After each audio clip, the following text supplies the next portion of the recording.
রাধে রাধে, তোমাদের সাথে আজকে আমি মেহেন্দি গনুদাদা শেয়ার করব।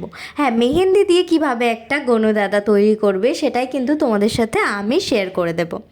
তো এইরকম একটা ছোট্ট ক্লিপে তোমরা আমাকে অনেক অনেক ভালোবাসা দিয়েছো, তো থ্যাংক ইউ সো মাচ। যারা যারা আমার নতুন চ্যানেলটাকে সাবস্ক্রাইব করছো আর আমার ভিডিওর কন্টেন্টগুলো তোমাদের কেমন লাগে অবশ্যই কিন্তু কমেন্ট করতে ভুলো না।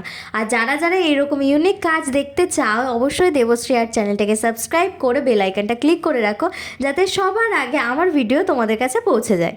তো ঠিক আছে, আমি তোমাদের সাথে আজকে এই পুরো ফিগারটা কিভাবে রেডি করলাম সেটাই তোমাদের সাথে শেয়ার করি।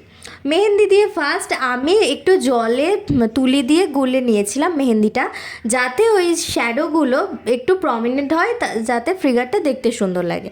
তো তারপরেই একদম মেহেন্দি কোন দিয়ে আমি স্টার্ট করে দিয়েছিলাম। আর তোমরা সবাই জানো আমি মেহেন্দি কোন নিজে হাতে বানাই না, ওই কাবেরি মেহেন্দি যা কোন থাকে সেটা দিয়েই কাজ করি, যার জন্য আমার মেহেন্দির ডিজাইন অতটা প্রপার সুন্দর হয় না। তবে আমি চেষ্টা করব, তোমরা অনেকে আগে রিকোয়েস্ট করেছিলে যে আমাকে মেহেন্দির কোন বানাতে, আমি চেষ্টা করব তোমাদের সাথে একদিন শেয়ার করেই দেবো।